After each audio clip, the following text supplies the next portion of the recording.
ज़कात है क्या? ये एक माली इबादत है। किस तरह की माली इबादत है? जो ज़कात का लफ्ज़ है, जी जी, इस लफ्ज़ के कई माना बयान किए गए। एक माना मैं अर्ज़ कर देता हूँ। एक माना इसका है नशनुमा, नमू, इजाफा, ग्रोथ। ठीक है, माशाअल्लाह। तो अब मदीना करवा दिया। कॉन्सेप्ट और फ़लसफ़ा ये है कि ज़कात निकालने से बज़ाहिर तो माल कम होता है, और ना निकालने वालों का एक बहुत बड़ा उज़्र है, जी हमने तो पैसे मकान के लिए जमा किए हुए हैं, जहेज़ के लिए जमा किए हुए हैं, बच्चों की शादियां हैं, जनाब ये खर्च हो जाएंगे तो कहाँ से आएंगे। बज़ाहिर तो ज़कात से माल निकलता है, और माल जो है वो फ़ुक़रा तक पहुँचता है और जिनका हक है उन तक पहुँचता है।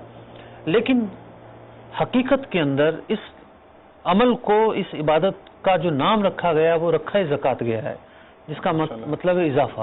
अब ये इजाफा किस तरह का है? बग़ैर तो निकल रहा है, इजाफा कैसा? तो अल्लाह रब्बुल इज़्ज़त करोड़ा करोड़ रहमतों की बारिश फरमाए उलमाए दीन पर। उन्होंने इस सवाल का जवाब देते हुए कुछ यूं मिसालें बयान फरमाई कि एक दरख्त है, अगर उसकी काट छांट ना की जाए तो उसकी नशनुमा और अफजाइश में कमी आ जाती है। जबरदस्त। तो वो जो काट छांट है वो उस दरख्त की ज़िंदगी में एक नई उमंग पैदा करती है। इसी तरीके से एक तालाब है, कुआं है, एक अरसे तक पानी खड़ा हुआ है, वहां पर सही है, काई जम जाएगी, बू पैदा हो जाएगी, ठीक है, नाकाबिले इस्तेमाल हो जाएगा वो कुआं। लेकिन अगर उसी कुएं का पानी मुसलसल जारी रहे, लोग निकालते रहें और आता रहेगा, निकालते रहें और आता रहेगा, तो वो पानी हमेशा ताज़ा मिलेगा।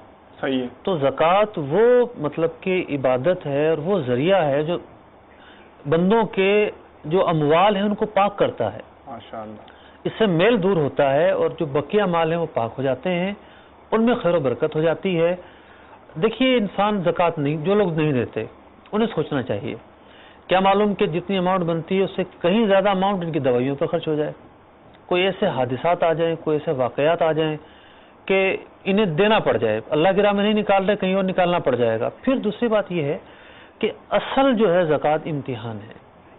मतलब आपने मतलब देखा होगा कितने लोग हैं, करोड़पति लोग हैं, लेकिन हज को नहीं जाते, तौफीक ही नहीं होती। माल है, मतलब कि साल में 50 मरतबा उम्रे के लिए जा सकते हैं, एक मरतबा भी कभी नहीं गए, यहाँ तक कि जो फर्द हो चुका है हज वो करने भी नहीं गए।